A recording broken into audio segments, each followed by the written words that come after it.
আমাদের কারোর কথায় কিন্তু সপ্তমীর কলা, বউ স্নান, পুষ্পাঞ্জলি, আরতি এগুলো হবে না। পিতৃপক্ষে তো নয়, সব হবে কিন্তু পঞ্জিকা মেনে।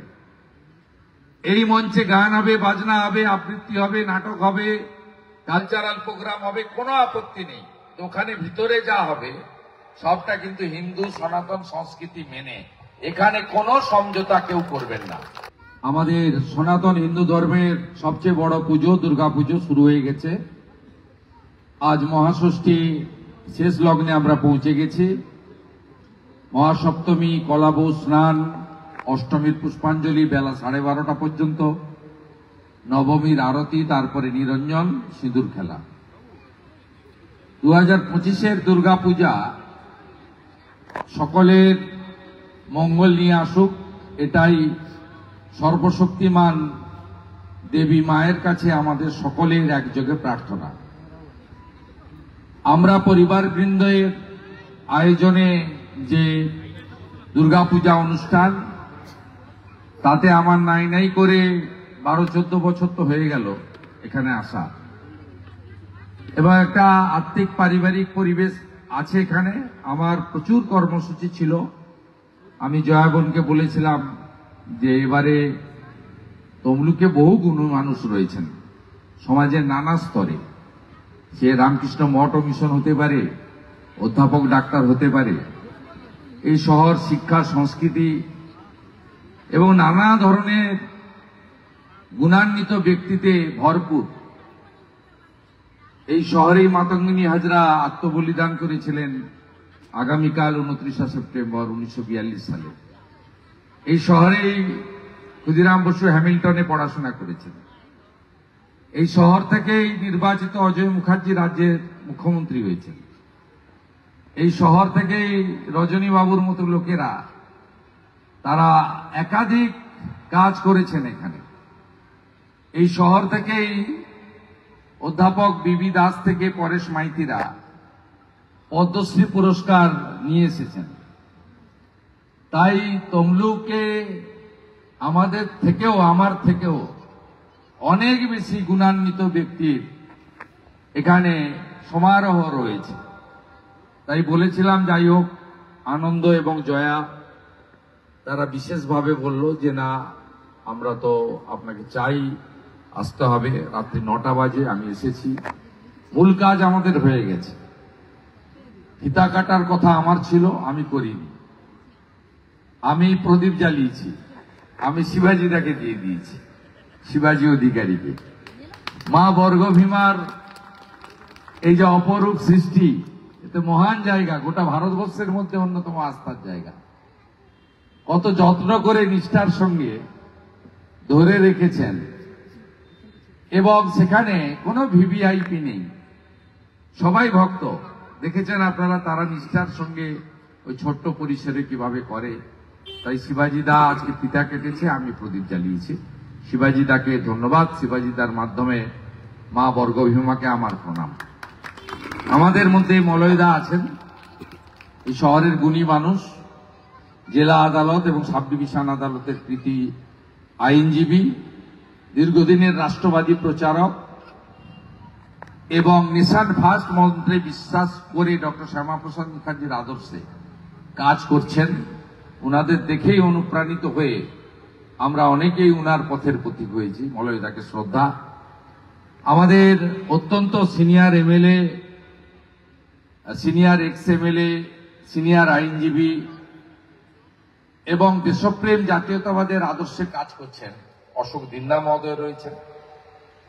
দাদাকে আমি আমার শ্রদ্ধা এবং সম্মান জানাবো।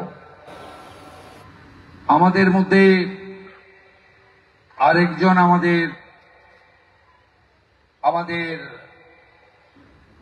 স্বপনদাকে চিনি। স্বপনদা আজকে ক্যাসেট দেয়নি আমাকে। তা স্বপনদা গুণী মানুষ, তা স্বপনদাকেও আমার শ্রদ্ধা। প্রত্যেক বছর দেখা হয়। ডাক্তার সুমেরু চক্রবর্তী, উদীয়মান প্রতিভাবান তরুণ সমাজসেবী, বিশেষভাবে রামনবমী এলে তার যে উদ্যোগ, তার যে প্রচেষ্টা সনাতন সংস্কৃতিকে বাঁচিয়ে রাখার জন্য, তার জন্য বিশেষ ধন্যবাদ ডাক্তার সুমেরু চক্রবর্তী। আমাদের কোলাঘাট থেকে আরেক প্রতিষ্ঠা ডক্টর বাবু এসছেন, তিনি এতক্ষণ সময় এখানে দিলেন, কত রুগী যে ফিরে গেল। উনি সন্ধ্যে 7টার পরে ডিনার করেন, এত রুগী। ডাক্তার শ্যামল আদম। কোলাঘাট জৈন মন্দিরের প্রেসিডেন্ট এসেছেন রাজীব জৈন। আমাদের পিছনের মঞ্চে জয়ন্তবাবু আছেন এবং বিশেষ করে সুকান্ত চৌধুরী আছেন। তিনিও এই শহরের অত্যন্ত একটি বলিষ্ঠ পরিবারের সদস্য, যে পরিবার রাষ্ট্রবাদ এবং ভারতীয় সংস্কৃতি, সনাতন সংস্কৃতিকে রক্ষা করার কাজ করেছেন। তাকেও আমার যথাযথ সম্মান। কারণ আমাদের হাজার হাজার বছরের যে পুরনো রীতি, আমাদের যে ব্যবস্থা, এই ব্যবস্থার সঙ্গে সমঝোতা করবেন না। এটা ভাগবত গীতাতে বলে গেছে, ধর্ম রক্ষতি রক্ষিত। ধর্ম রক্ষা করার কাজ সকলের ঐক্যবদ্ধভাবে সেটা করতে হবে।